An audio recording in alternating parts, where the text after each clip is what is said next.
Hello सभी को नमस्कार। सभी बच्चों को गुड मॉर्निंग, सुप्रभात। तो चलिए जी बात करते हैं। हमने बात कर ली थी कि क्या-क्या ऐसे फैक्टर हैं इफ़ेक्ट करते हैं, वो बात कर ली। उसके बाद हमने बात कर ली कि डाइवेशन या जो डिले है वो किस प्रकार से होता है, ठीक है ना? यानी कि जो डाइवेशन है वो किस प्रकार से होगा, किसके अंदर? डेवलपमेंट के अंदर, ठीक है? ये बात हमने कर ली थी। आज बात करते हैं प्रिंसिपल ऑफ कॉन्टिन्यूटी। और मैंने आपको एडोलेसेंस का भी करवाने के लिए बोला था, जो अभी हम लोग करेंगे, ठीक है ना? तो ये जो प्रिंसिपल्स है ना, ये कॉन्टिन्यूटी के, ये आपको आपके सिलेबस में दिए हुए हैं। और ये जो है एग्जाम के अंदर आप ये मान के चलिए, मैं प्रिंसिपल आपको मोटा मोटा फिर क्यों बता रही हूँ, क्योंकि मैंने इसमें कुछ एक प्रिंसिपल्स ऐड भी किए हैं, और इसलिए मैंने सोचा कि आपको बता दिया जाए। क्योंकि चाहे आप एचपीएससी के स्टूडेंट हो, आप तो स्क्रीनिंग के, अगर कोई केवीएस की भी अगर आप में से तैयारी कर रहा है, तो एक प्रश्न यहाँ से 100% देखने के लिए मिलेगा। असल में मिल जाए दो, लेकिन एक प्रश्न तो यहाँ से मिलेगा ही मिलेगा, मान के चलो, डेफिनेट है यहाँ से, प्रिंसिपल ऑफ कॉन्टिन्यूटी में से। तो देखो, विकास के कुछ सिद्धांत होते हैं, कुछ प्रिंसिपल्स होते हैं जो पूरी दुनिया में फॉलो हैं। देखो, वैसे तो इंडिविजुअल डिफरेंसेस होते हैं, हर एक बच्चा अलग तरह का है, लेकिन कुछ ऐसे सिद्धांत हैं जो पूरी दुनिया में फॉलो किए जाते हैं। मैं ये थोड़ा सा आपको स्पीडली करवाऊंगी, ठीक है ना? एक्सप्लेन थोड़ा कम करूंगी, क्योंकि ये मैंने आपको पहले करवा दिए, इनमें कुछ एक नए हैं, वो देख लेना।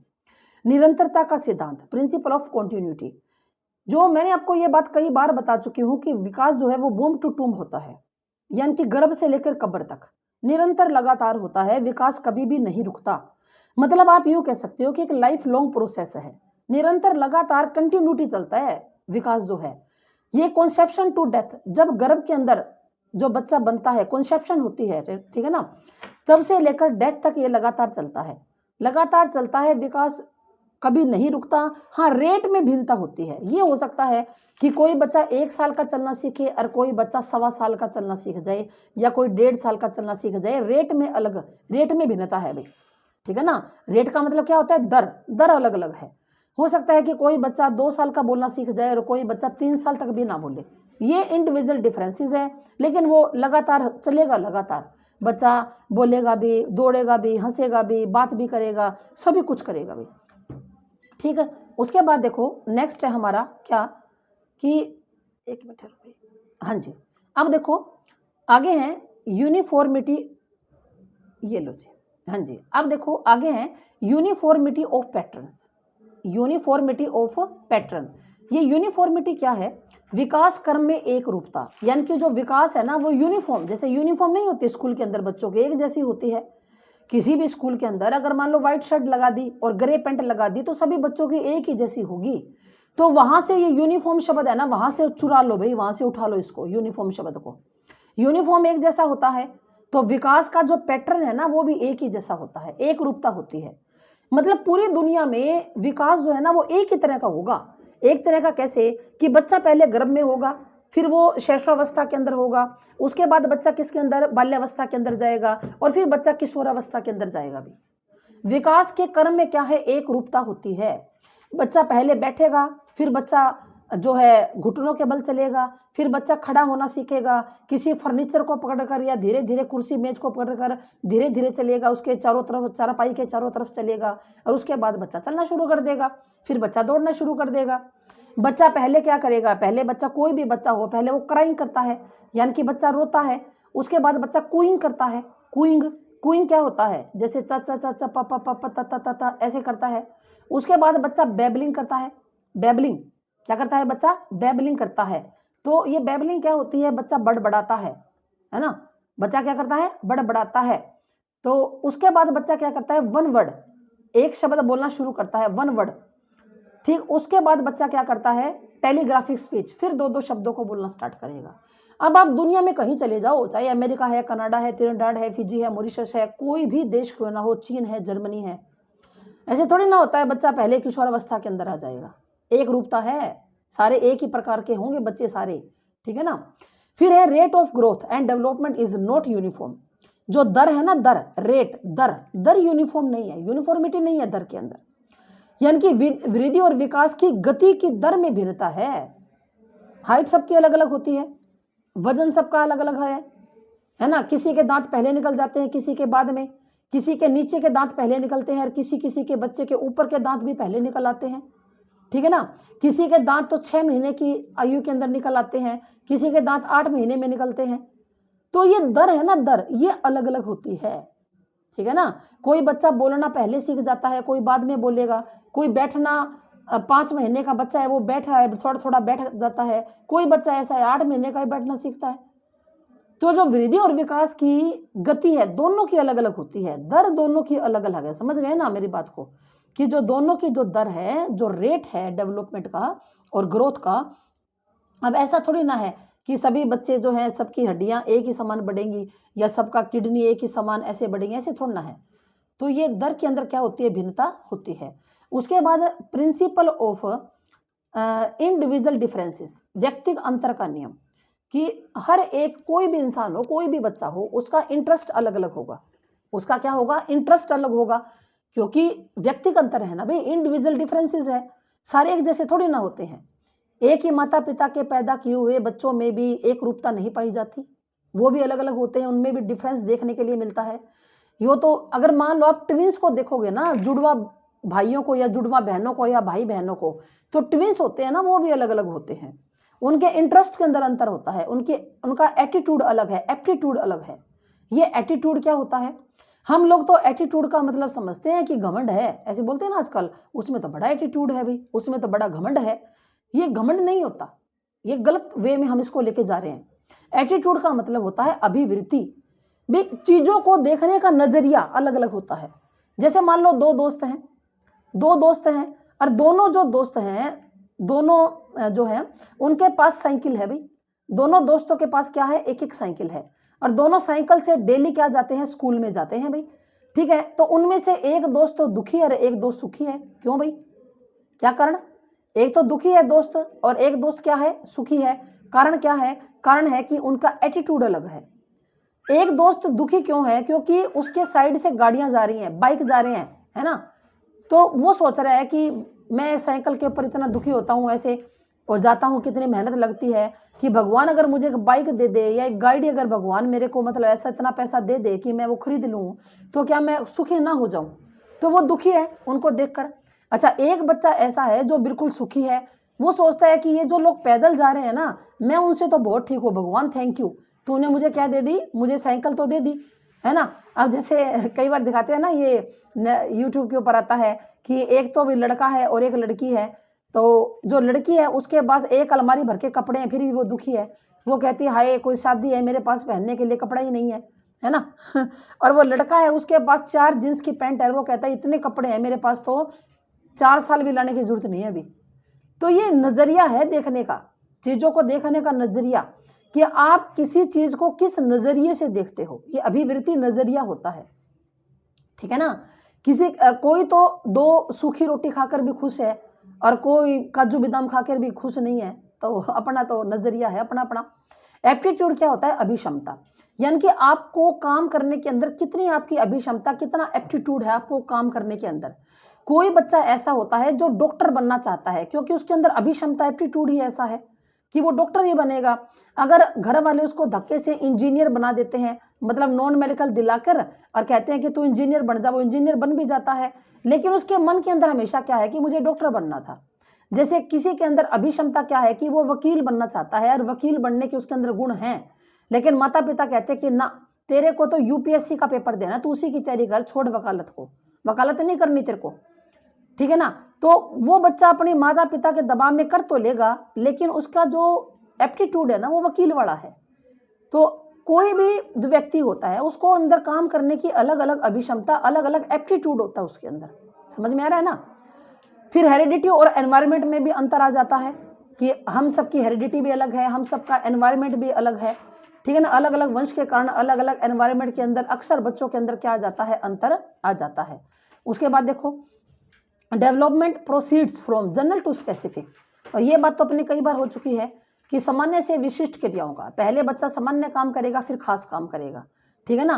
पहले पूरे हाथ को हिलाएगा फिर हाथ की उंगलियों पर क्या करेगा, एकीकरण करेगा। तो पहले बच्चा जनरल काम करता है फिर खास काम करता है, ठीक है। Principle of inter relation, principle of inter relation, यानी कि परस्पर संबंध का नियम। तो ये जो जितने भी हमारे हैं, जैसे हमारा कोई फिजिकल डेवलपमेंट है, कॉग्निटिव है, सोशल है, इमोशनल है, ये सारे के सारे इंटर रिलेटेड होते हैं। अगर किसी का शरीर बढ़िया है तो बुद्धि भी बढ़िया होगी, बुद्धि बढ़िया है तो सामाजिक दायरा बढ़िया होगा, सामाजिक दायरा बढ़िया है तो वो इमोशनली भी स्ट्रोंग होगा। समझ रहे हो ना, इमोशनली क्या हो जाएगा, स्ट्रोंग हो जाएगा। अगर किसी बच्चे का शरीर का विकास नहीं हुआ तो बुद्धि का विकास भी नहीं होगा, और जब बुद्धि का विकास नहीं बढ़िया हुआ तो समाज के अंदर वो घुलेगा मिलेगा नहीं, क्योंकि उसकी बुद्धि ऐसे होगी नहीं कि वो अपने जो सोशल रिलेशन है वो बढ़िया बना सके। ठीक है ना, अगर वो समाज में रिलेशन बढ़िया नहीं बनाएगा तो वो इमोशनली भी स्ट्रोंग नहीं होगा, है ना, वो इंट्रोवर्ट टाइप का हो सकता है, वो एक्सट्रोवर्ट नहीं होगा। तो अब कुल मिलाकर बात ये है कि जितने भी संबंध है हमारे, ये जितने भी हमारे ये प्रिंसिपल्स है, सारे के सारे इंटर रिलेटेड होते हैं, एक दूसरे से क्या होता है, इनका संबंध होता है। प्रिंसिपल ऑफ इंटीग्रेशन यानी कि एकीकरण का सिद्धांत। अगला क्या है, प्रिंसिपल ऑफ इंटीग्रेशन यानी कि एकीकरण का सिद्धांत। तो जो विकास के जितने भी पक्ष हैं वो एक ही रूप में, एक यूनिट के रूप में काम करते हैं। विकास के जितने भी पक्ष हैं वो एक यूनिट के रूप में काम करते हैं। जैसे मान लो आप क्रिकेट खेल रहे हो तो आपका हाथ भी काम कर रहा है, आपका पैर भी काम कर रहा है, और आपकी आंखें, आपका नेत्र भी काम कर रहा है, आपकी बुद्धि भी काम कर रही है ना। तो सारी चीजें काम कर रही है ना, सारे पक्ष काम कर रहे हैं एक यूनिट के रूप में।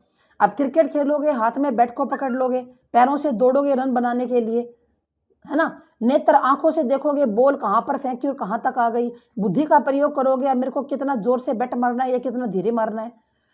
तो जितने भी पक्ष हैं, विकास के जितने भी पक्ष हैं, आपका फिजिकल डेवलपमेंट हो चुका है, आपकी बुद्धि का विकास हो चुका है, सारे के सारे एक ही यूनिट के रूप में काम करते हैं। जब आप तैरना सीखते हो ना तो आपके हाथ पैर, आपकी आंखें, सबका कोऑर्डिनेशन होता है कि नहीं बताओ।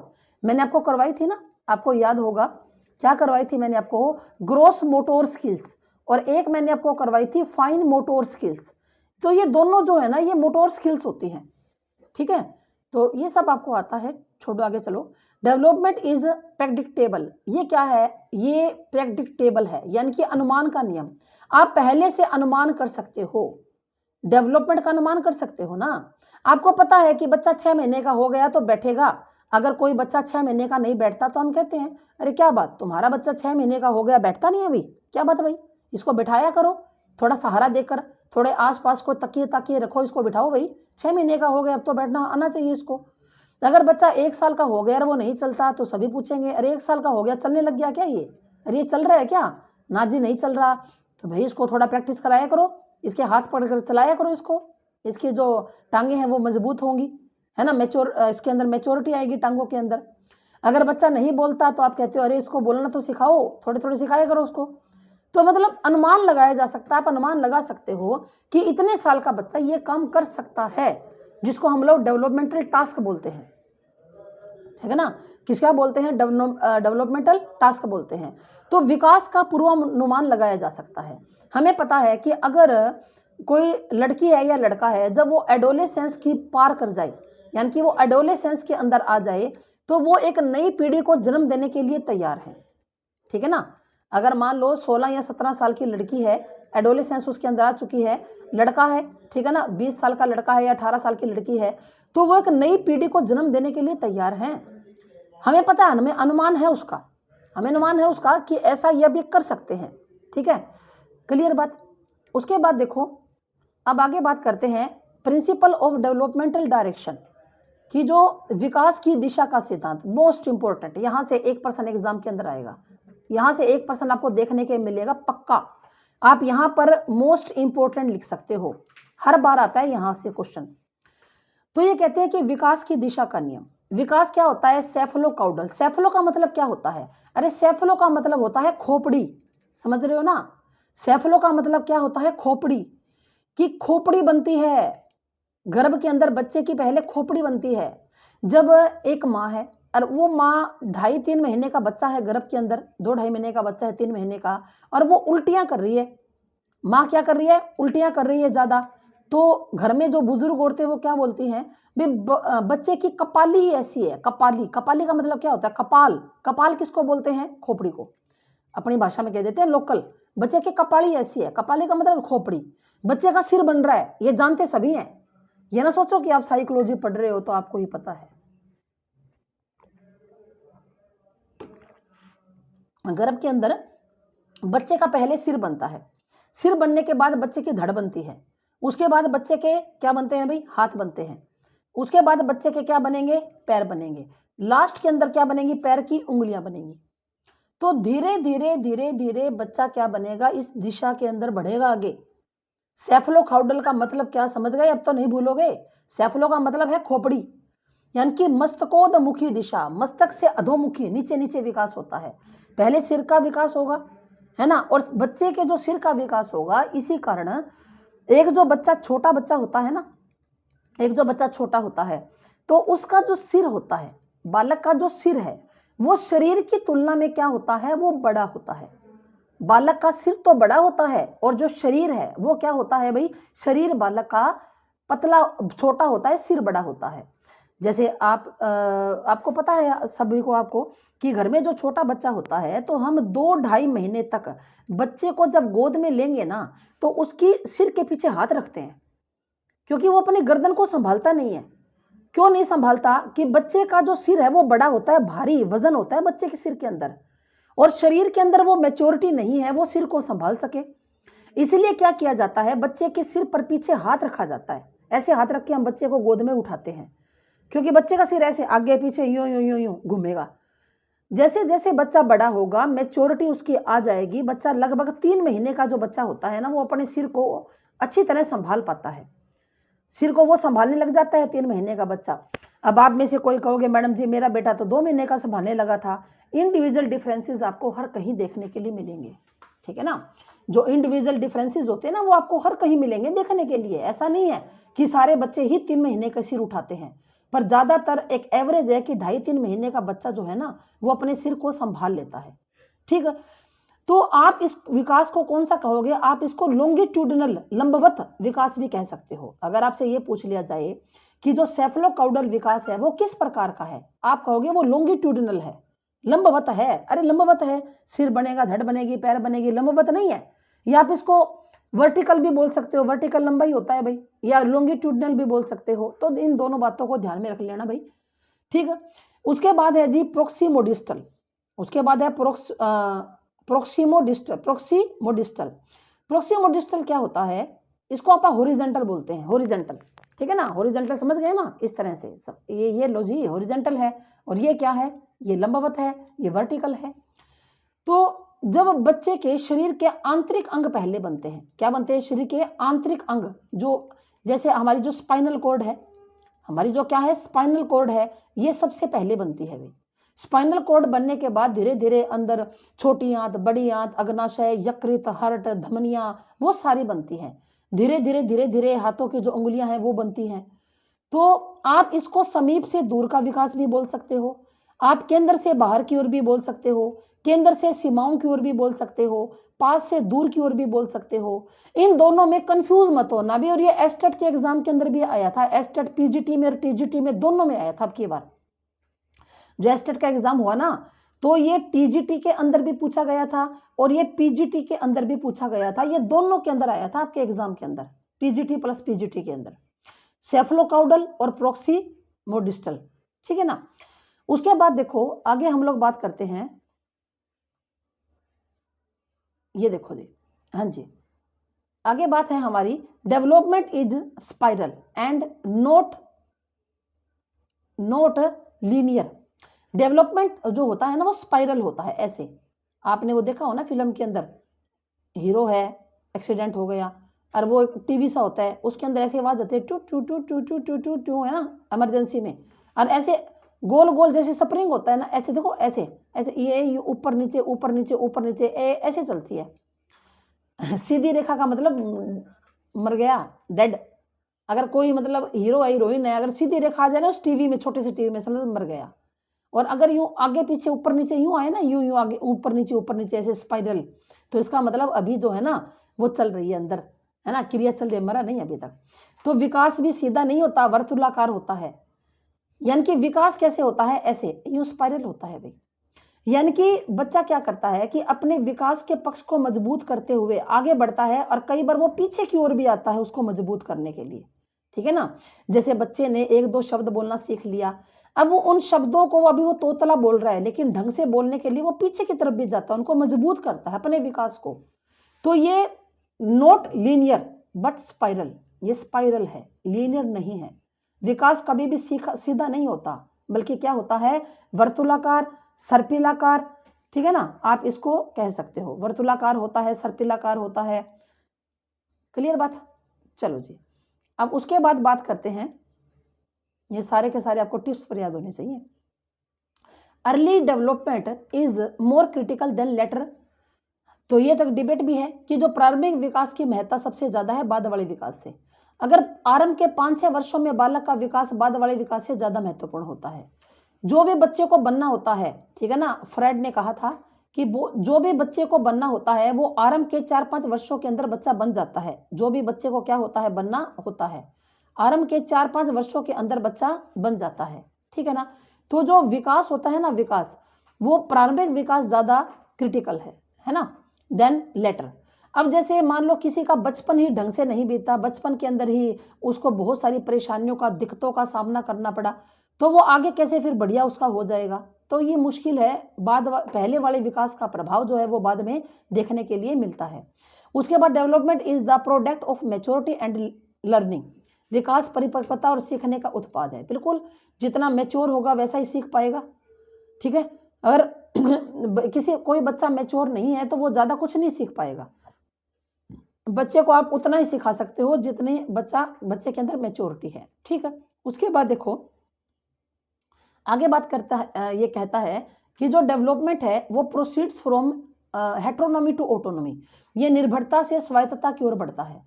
बच्चा पहले निर्भर होता है दूसरे के ऊपर, किसके ऊपर, अपने माँ के ऊपर निर्भर होगा या जो भी उसका पालन पोषण करेगा। बच्चे को खाना उसकी माँ खिलाएगी, बच्चे को नहलाया जाएगा, बच्चा खुद से नहीं नहा सकता तो उसको नहलाया जाता है। उसके बाद आप ये कह सकते हो कि भाई बच्चे का जो शुशु पोटी है वो भी माँ साफ करेगी, अगर बच्चे की नाक बह रही है तो भी माँ साफ करेगी, अगर उसको दूसरी जगह जाना है तो गोद में उठाकर दूसरी जगह ले जाया जाएगा। तो कहने का मतलब क्या है, कुल मिलाकर बात क्या है कि बच्चा हर काम के लिए दूसरे पर निर्भर होता है, उससे वो ऑटोनॉमी की तरफ, स्वायत्तता की तरफ जाता है। धीरे धीरे जब बच्चा 2 साल का हो जाएगा ना, वो ज्यादातर काम खुद करने की कोशिश करेगा। वो जब खाना होगा तो बोल देगा कि भूख लगी है, मतलब मुझे खाना है ना, और खुद से वो उठाकर खा भी लेता है। और बच्चा जो है अपने शुशु पोटी तक भी बता देता है, तो एक स्थान से दूसरे स्थान पर अब गोद की जरूरत नहीं है, वो चलकर चला जाएगा। तो निर्भरता से स्वायत्तता की ओर बढ़ता है। Development proceeds from egocentrism to, ये क्या है, एलोसेंट्रिज्म। विकास अहम केंद्रवाद से सर्व केंद्रवाद के, ठीक है ना, की वाद और बढ़ता है। पहले बच्चा क्या होता है, ईगोसेंट्रिज्म होता है कि भाई अगर मम्मी प्यार करे तो मुझे करे, पापा करे तो मुझे करे, सारे मुझे गोद में उठाए, मेरी तरफ ही देखे। ईगोसेंट्रिज्म से फिर वो क्या होता है, सर्व केंद्रवाद की, मतलब अब जैसे बच्चा जब थोड़ा बड़ा हो जाता है तो वो उसके अंदर ईगोसेंट्रिज्म वाली भावना खत्म हो जाती है। प्याजे ने कहा था कि जब बच्चा 7 से 11 साल की तरफ होता है तो बच्चे के अंदर ईगोसेंट्रिज्म नहीं होता बच्चा, यानी कि अब बच्चा सर्व केंद्रवाद, अब बच्चा ये समझ गया कि सारे मेरे को ही नहीं देखेंगे, मतलब दुनिया में करने के लिए और भी बहुत सारे काम हैं। अब वो खुद नई नई ज्ञान को ग्रहण करता है, ठीक है ना, तब वो एलोसेंट्रिज्म की तरफ बच्चा बढ़ता है। क्लियर? आप सबको मेरे ख्याल से ये बस समझ में आ गई होगी। तो ये क्या है, ये प्रिंसिपल्स हैं किसके, डेवलपमेंट के।